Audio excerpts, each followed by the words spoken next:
Assalamualaikum warahmatullahi wabarakatuh. Bismillahirrahmanirrahim. Ikhwafillah. Baru saja terjadi peristiwa yang sangat menyedihkan. Seorang saudara kita, anak muda, bekerja ojol, yang meninggal dunia dan menggetarkan hati banyak orang dari kalangan bawah maupun kalangan atas. Anak muda ini menghabiskan masa remajanya dengan bekerja untuk menghidupi, menafkahi orang tuanya dan saudaranya. Dalam kisah hidupnya ditemukan banyak sekali nilai-nilai kebaikan. Tidak hanya masa hidupnya dia membahagiakan keluarganya, bahkan di akhir hayatnya pun dia memberikan banyak keberkahan untuk keluarganya. Dengan banyaknya bantuan yang diberikan oleh berbagai pihak untuk keluarganya.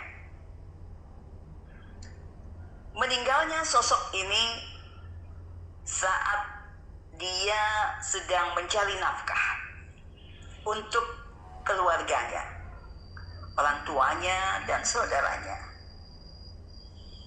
Jika kita simak banyak hadis Rasulullah SAW, maka orang yang meninggal dunia saat sedang mencari nafkah, maka dia bisa digolongkan ke dalam golongan orang-orang yang mati syahid. Karena diibaratkan orang yang mencari nafkah itu seperti orang yang sedang berperang. Dia berjuang dalam hidupnya, dan jika dia meninggal, maka dia gugur dalam peperangan itu. Jika dia mencari nafkah dengan niat yang ikhlas untuk membahagiakan keluarganya. Selain itu, kita juga bisa menjumpai banyak hadis yang menjelaskan bahwa orang yang saleh dengan izin Allah, dia bisa memberikan syafaat atau bantuan untuk keluarganya, yaitu meringankan siksaan bagi keluarganya di akhirat nanti. Kisah inspiratif ini memotivasi kita, khususnya kaum muda, untuk banyak berbuat kebaikan, menanam kebaikan dalam hidupnya. Karena kebaikan ini akan memberikan dampak yang sangat besar bagi dirinya dan orang-orang terdekatnya. Benarlah firman Allah dalam surat Al-Zalzalah yang mengatakan, "May ya'mal mithqala dzarratin khairan yarah, wa may ya'mal mithqala dzarratin syarran yarah."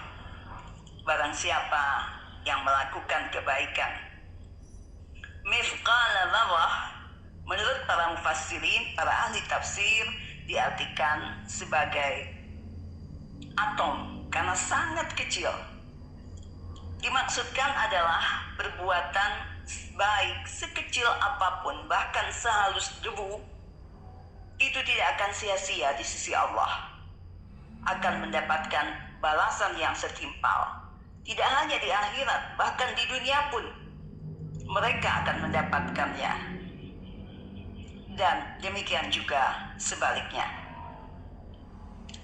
Bahkan menurut para mufassirin, para ulama ahli tafsir, diantaranya Syekh Muhammad Abduh, menegaskan bahwa perbuatan yang baik sekecil apapun maka akan mendapat nilai dari Allah, walaupun yang melakukannya itu orang non-muslim. Jika orang kafir yang melakukan kebaikan, dia akan tetap mendapatkan siksaan karena kekafirannya, namun Allah tetap menghargai nilai-nilai kebaikannya. Sebagaimana dijelaskan dalam tafsir, yaitu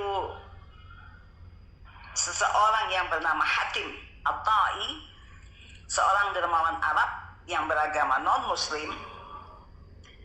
Dia terkenal di zaman jahiliyah karena kedermawanannya. Walaupun dia non-muslim, maka di akhirat nanti ketika dia mendapatkan siksa dari Allah, dia akan mendapatkan keringanan. Begitu juga yang dialami oleh paman Nabi Abu Lahab dan juga Abu Talib, yaitu yang sudah memberikan banyak kebaikan kepada Rasulullah SAW,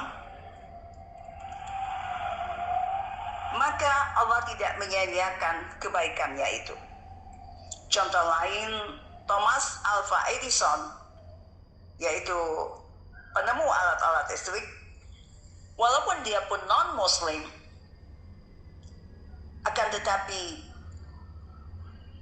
Allah tetap akan memberikan keringanan pada siksanya, karena hasil temuannya listrik itu pun digunakan untuk beribadah dan untuk dakwah.